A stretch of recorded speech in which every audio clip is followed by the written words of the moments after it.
अपनी एक बहुत ही खतरनाक मिसाइल सप्लाई की थी, उसे सौंपी थी। अब उसी मिसाइल ने लेबनान इजराइल बॉर्डर पर नेतन्याहू की नींद उड़ाकर रख दी है।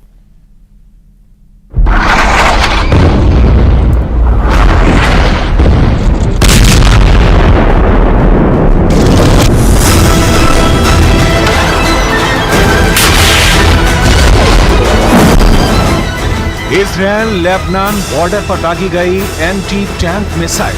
पहला फायर, टारगेट खत्म। दूसरा फायर, टारगेट खत्म। अक्टूबर 2023 से अप्रैल 2024 तक इजराइल और हिजबुल्लाह के बीच इस तरह की लड़ाई अब बड़ी सर्जिकल स्ट्राइक का रूप ले रही है। हिजबुल्लाह बार बार इजराइल पर हमला कर रहा है। एक बार फिर देखिए, पहले 2 हमलों में कौन से टारगेट को किस तरह खत्म किया गया।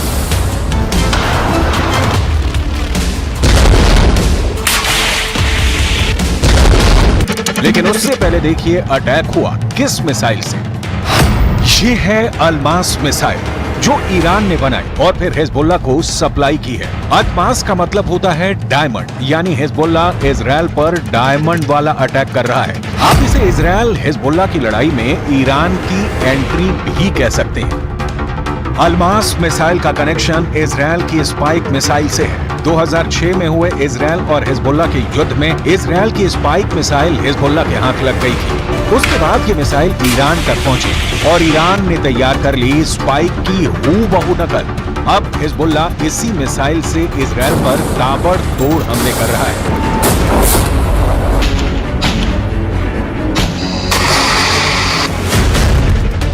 अल्मास के हमलों के बाद इजराइल में इसे हिजबुल्लाह का डायमंड युद्ध कहा जा रहा है। इसी अल्मास मिसाइल से हिजबुल्लाह ने पहले माउंट मेरॉन पर हमला किया। ये जगह लेबनान इजराइल बॉर्डर पर मौजूद है और यहाँ टारगेट किया आयरन डोम के रेडार को। माउंट मेरॉन पर एक ही हमले में बहुत ही सटीक तरह से उसे उड़ा डाला। इसी रेडार से इजराइल हिजबुल्लाह के रॉकेट को ट्रैक कर रहा था। दूसरा हमला मनारा में हुआ, जहां इजराइल की गोलानी ब्रिगेड का ठिकाना है। यहीं पर हिजबुल्लाह ने टॉप एंगल वाली अल्मास मिसाइल से अटैक किया और यहाँ पर भी टारगेट तबाह कर डाला। ऐसे हमलों से उत्तरी इजराइल में बहुत दहशत है। कब हिजबुल्लाह की मिसाइल टकराएगी, कब हिजबुल्लाह के रॉकेट गिरेंगे, इजराइल के लोग इसे लेकर काफी दहशत में हैं। Yes, I'm afraid. That's why I've moved away. The war is a joke. Ping pong. They shoot at us, we shoot at them. But it must finish at some point.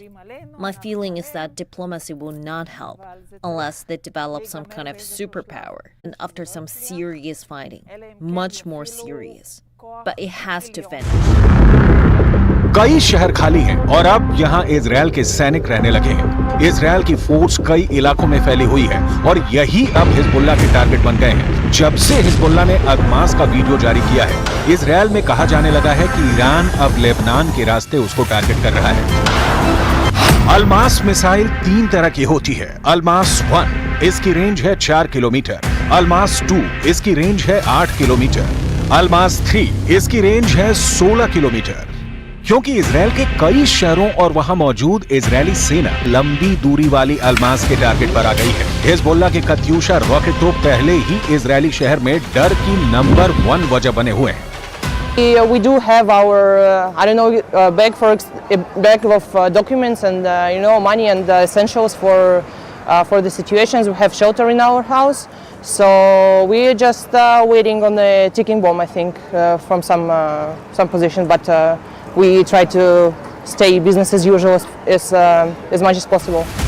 Israel भी बदला ले रहा है और उसने Lebanon के इलाकों में लगातार बम बरसाए हैं। यहाँ चलती हुई कार को मिसाइल से उड़ा दिया गया। ऐसे ही कई और जगहों पर हमला हुआ है, जिसमें हिजबुल्लाह की लीडरशिप के बड़े हिस्से को खत्म करने का दावा इजराइल कर रहा है। התוצאות המבצעיות הן מרשימות מאוד. מחצית ממפקדי חיזבאללה בדרום לבנון חוסל. אלה האנשים שהיו אחראים על הפעולה ההתקפית, על הרצון לפגוע באזרחי מדינת ישראל. אנחנו גרמנו לכך שאו שהם מתים או שהם מתחבאים ומפקירים את דרום לבנון לפעולתו של צה"ל שנעשית באופן אינטנסיבי. 2006 में हिजबुल्ला और इजरायल के बीच 34 दिन तक युद्ध चला था। तब इजरायल के 121 सैनिकों को मिलाकर 160 लोग मारे गए थे, जबकि हिजबुल्ला के 250 लड़ाके समेत लेबनान के 1200 लोगों की मौत हुई थी। हम अपनी वीडियो लाइब्रेरी से 17 वर्ष पहले लड़े गए इस युद्ध की तस्वीरें निकाल कर लाए हैं, ताकि इस बात का अंदाजा लगाया जा सके कि इजरायल फिर से लेबनान का वही हाल कर सकता है जो वो इस बार गाजा में कर रहा है।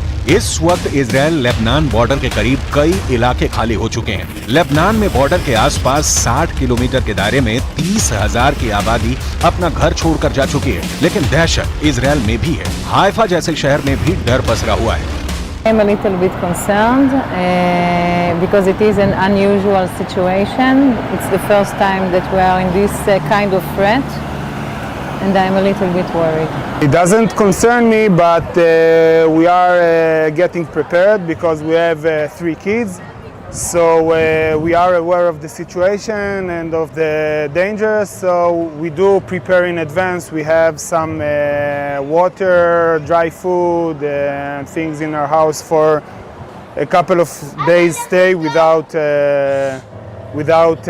I don't know, electricity or supermarket or anything. देखा जाए तो इस वक्त लेबनान और इजरायल के मौत वाले बॉर्डर पर हिजबुल्ला का पूरा कंट्रोल है।